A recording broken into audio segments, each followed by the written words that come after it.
Assalamualaikum warahmatullahi wabarakatuh. Ketemu lagi ya di channel pembelajaran tentang Python dasar. Nah, seperti yang sebelumnya ya sudah kita pelajari terkait tentang apa ya, instalasi Python ya di Windows dan juga di Mac OS. Nah, sekarang kita masuk di inti dari pembelajaran kita ya di Python dasar ini. Yang paling pertama yang kita bahas adalah terkait apa itu variabel ya. Jadi kita di video kali ini itu membahas tentang apa itu variabel dan bagaimana cara penulisan variabel di Python.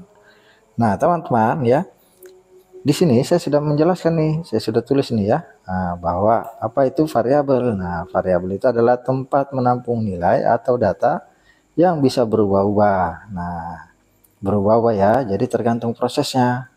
Nah, kalau misalnya dia berubah ya nanti proses yang mengubahnya maka dia akan berubah, begitu maksudnya. Nah, gini nih, kalau berbeda dengan bahasa pemrograman lainnya, jadi kayak C++, kayak Java itu punya penulisan variabel yang berbeda-beda, termasuk Python ya.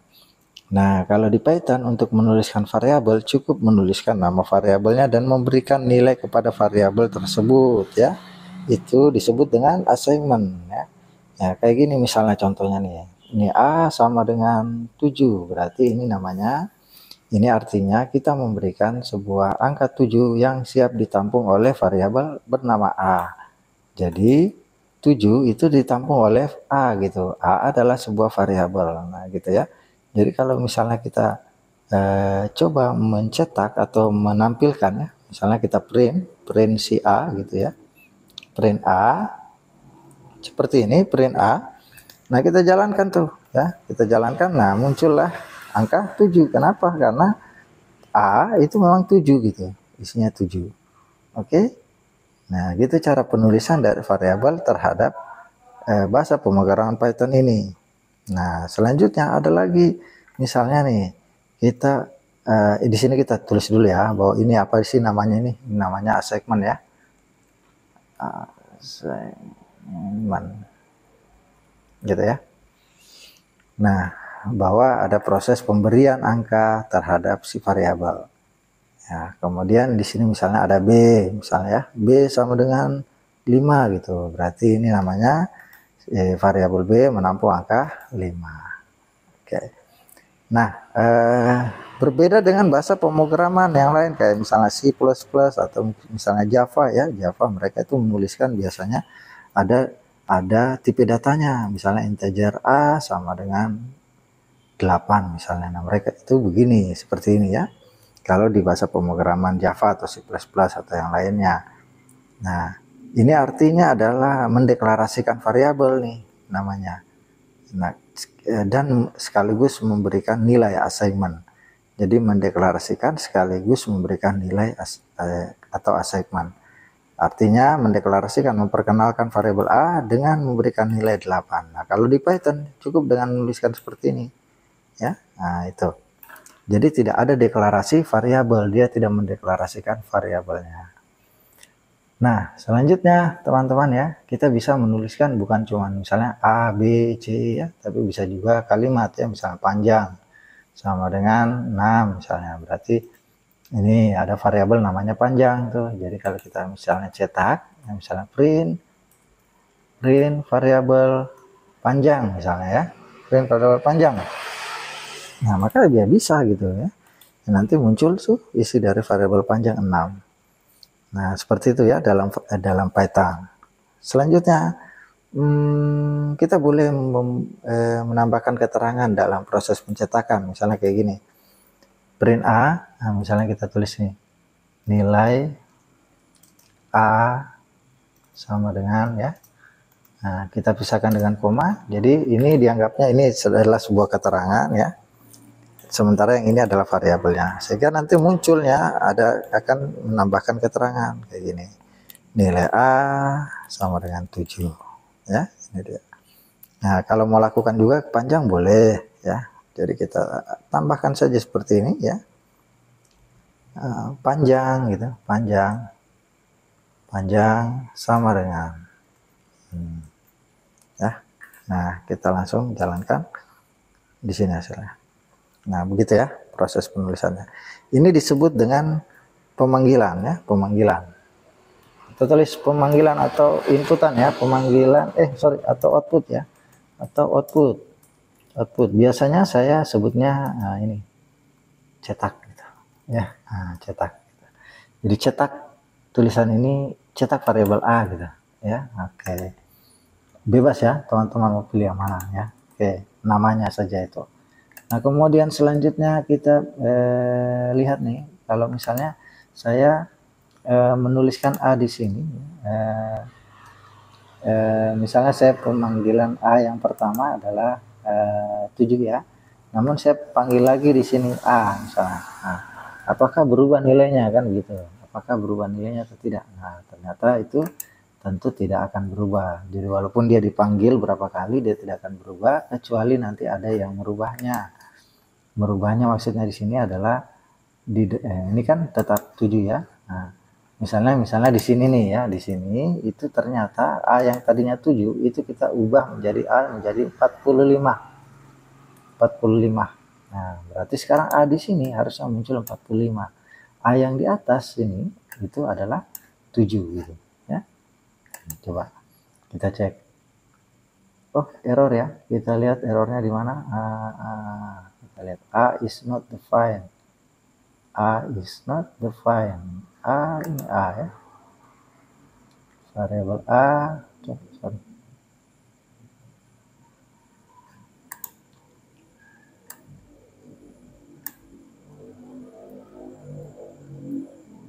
Ya. Print ya, print A. Oke.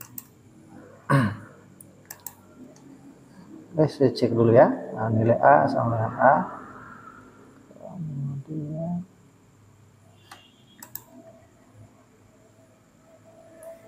A7, kemudian nilai A sama dengan A panjang sama dengan panjang ya. Oke. A.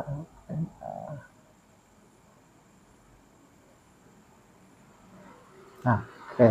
Coba sebelumnya saya coba dulu A sama dengan 3.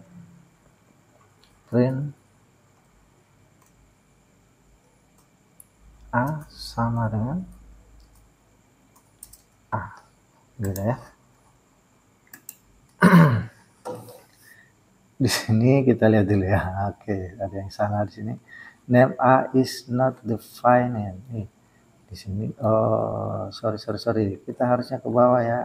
Ini ya. Nah, itu tadi ya, itu proses error yang tadi saya salah baca, itu error yang sebelumnya. Nah, ini dia. A sekarang 3 kan, awalnya 7 gitu ya.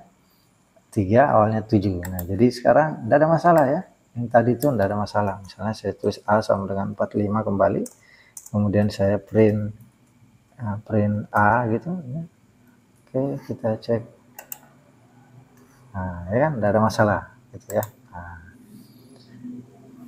jadi berubah nilainya. Kenapa bisa berubah? Nah, seperti tadi yang saya bisa jelaskan bahwa dapat atau bisa berubah-ubah. Nah, awalnya dia di sini 7 sampai tiba saatnya ada proses perubahan ya. Ini namanya kita merubah. Nah, proses perubahan. Proses memberikan nilai lagi yang baru ya, memberikan nilai baru ya, nilai baru kepada A gitu ya, kepada A.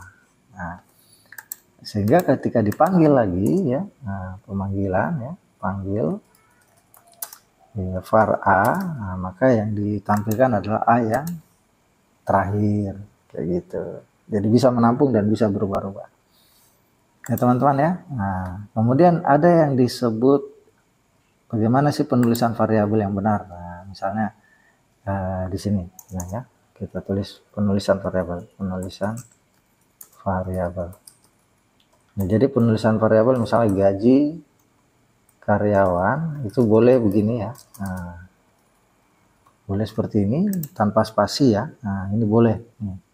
Nah, yang tidak boleh ketika ada spasi. Nah, ini error. Dan kalaupun mau dikasih jarak, kita bisa pakai underscore ya. Nah, ini boleh ya. Boleh. Nah, tidak boleh seperti ini. Nah, ya, harusnya underscore. Nah, kemudian yang di sini juga misalnya kalau diawali dengan angka itu tidak boleh ya, kecuali di belakangnya ada angka itu boleh dalam penulisan variabel seperti ini ya. Ini dibolehkan ya, ini boleh walaupun ada angka di belakangnya, tapi yang penting perhatikan jangan ada spasi, tidak boleh simbol seperti ini, bolehnya underscore, tidak boleh diawali dengan angka ya, tapi bolehnya di belakangnya ada angka, tidak ada masalah. Nah, itu penulisan dari variabel. Nah, selanjutnya yang terakhir ada namanya variabel indirect. Variabel indirect atau indirect variabel ya. Nah, indirect variabel. Nah, ini maksudnya seperti apa? Misalnya gini, A, B sama dengan A gitu. Nah, jadi bukan memberikan nilai kepada B berapa, tapi sebuah variabel yang memberikan nilainya kepada variabel lain, itu disebut dengan indirect variabel ya. Jadi misalnya B ya, B nanti adalah menampung nilai daripada A gitu, walaupun misalnya di sini B adalah 5 ya, namun karena si B menampung nilai, diberikan nilainya oleh isi dari variabel A, jadi sekarang B itu adalah isi dari variabel A gitu. Jadi kalau kita print di sini print B ya, nah, atau nilai B ya sama dengan ya, nah, B, maka nanti yang tampil adalah nilainya yang sama dengan nilainya A gitu, 45 kan. Nah, coba misalnya kalau di sini di atas sini nih, kita tambahkan dulu, kita print dulu B, print ya nilai B sebelumnya ya, sebelumnya B. Nah, kita save, kita lihat pasti nilainya adalah 5 gitu. Tapi setelah itu 45 gitu ya. Nah, jadi harus dipahami ini ya. Karena kenapa di sini B? Karena nilai awal dari B, nilai awal variabel B. Nah, cek di atas tuh. Nilai awalnya 5. Tidak ada yang merubah nilai B kan? Nah, makanya nanti sampai di sini tidak ada yang merubah nilai B, makanya dicetak tetap nilai B. Tapi di sini ada proses indirect variabel yang merubah nilai B menjadi nilainya A. Maka sekarang nilai B adalah nilai daripada variabel A. Nah, seperti itu teman-temannya terkait dengan variabel.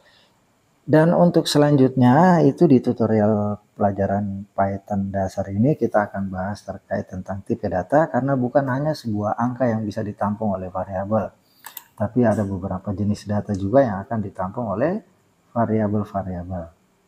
Nah, untuk itu kita akan bahas terkait tentang tipe data di tutorial berikutnya. Terima kasih ya atas perhatiannya semuanya. Sampai ketemu lagi.